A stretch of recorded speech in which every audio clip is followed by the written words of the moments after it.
Hello students, आज का topic है शॉर्ट क्वेश्चन जो पोएम का है, जो पार्ट 2 में चल रहा है। क्वेश्चन है, ध्यान देंगे। क्वेश्चन है, why was the speaker in my grandmother's house proud of living in that house. Speaker यानी लेखिका कमला दास की बात हो रही है। माय ग्रैंडमदर्स हाउस की लेखिका कौन है? कमला दास। तो उसकी बात हो रही है कि वह उस घर, अपनी नानी या दादी के घर में रहकर बहुत गर्वान्वित थी, गर्व महसूस करती थी। क्यों? तो देखेंगे, क्वेश्चन है, the speaker Kamala Das was proud of living in that house. लेखिका कमला दास उस घर में रहकर उस घर पर बड़ी गर्व महसूस करती थी। क्योंकि because she received a lot of love and care in that house। क्योंकि उसी घर में उसे बहुत सा प्यार, प्रेम, दुलार और देख रेख मिला हुआ था, इसलिए उसे बहुत गर्व था उस घर पर। Her childhood spent under the love and guidance of her grandmother. और उसकी बचपना उस प्रेम और गाइडेंस माने अपनी दादी या नानी के अंतर्गत रहकर, उसकी प्रेम के छांव के अंतर्गत रहकर उसकी बचपना गुजरी हुई थी। इसलिए कमला दास को उस घर पर बहुत गर्व था। चलिए अगला क्वेश्चन है, what feeling did the poetess have after her grandmother's death।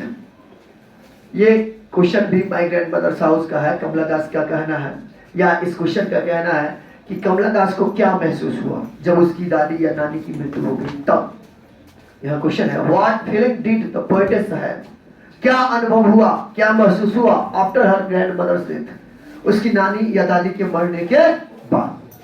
तो यहाँ देखिए, as a young child the poetess Kamala Das enjoy her childhood in her grandmother's house.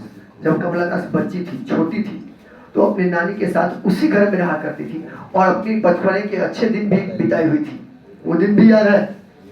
But after the death of her grandmother, लेकिन उसकी नानी या दादी के मरने के बाद, whom she deeply loved, जिसे वो बहुत प्रेम करती थी, जिससे कमला दास का बहुत लगाव था। उसकी नानी भी उसे बहुत केयर करती थी, प्रेम दुलार करती थी। She was completely lost and felt quite lonely and depressed। जब उसकी नानी की डेथ हो जाती है, जब उसकी दादी की डेथ हो जाती है, तो उसके बाद वो पूरा अकेला सा महसूस करने लगती है और बहुत ही हतोत्साह, निराशपन महसूस होता है कमला दास को। चलिए अगला क्वेश्चन देखते हैं, how would he like to be remembered if he died there.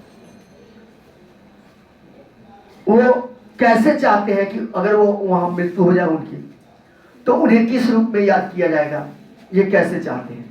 तो ये पंक्ति जो है द सोल्जर से लिया गया है, जिसे रूपर्ट ब्रूक लिखे हुए।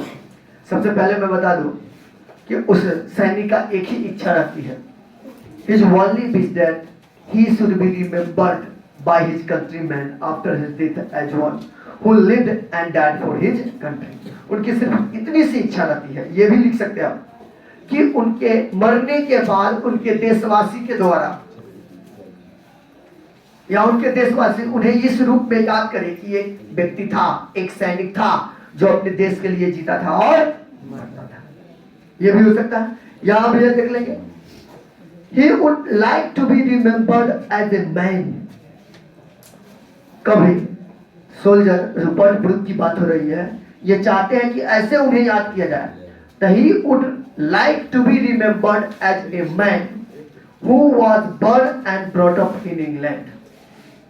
वो ऐसे चाहते हैं कि उनके देशवासी याद करें कि एक ऐसा आदमी है जो जिसका जन्म कहाँ हुआ था, इंग्लैंड में, जिनकी पालन पोषण कहाँ हुई थी, इंग्लैंड में, and who loved his country and country में हार्ट एंड सोल। और वो व्यक्ति जो अपने देश और अपने देशवासियों को दिलो जान से चाहता है। The place where he would be buried should be treated as the part of England after his death। उनकी इच्छा रहती है, वो ये चाहते रहते हैं कि वो जगह अगर युद्ध भूमि में उनकी वीर गति हो जाती है, वीर गति की प्राप्ति हो जाती है, मृत्यु हो जाती है, तो उनके मरने के बाद जहां दफनाया जाए, वो जगह किसी भी कीमत पर उन्हीं के देश इंग्लैंड का कोई एक कोना होना चाहिए। यही उनकी इच्छा रहती है। तो बच्चों, ये बड़ी इंपॉर्टेंट शॉर्ट क्वेश्चन सब है, आप लोग इसे ध्यान से देखेंगे, आपके लिए हेल्पफुल होगा।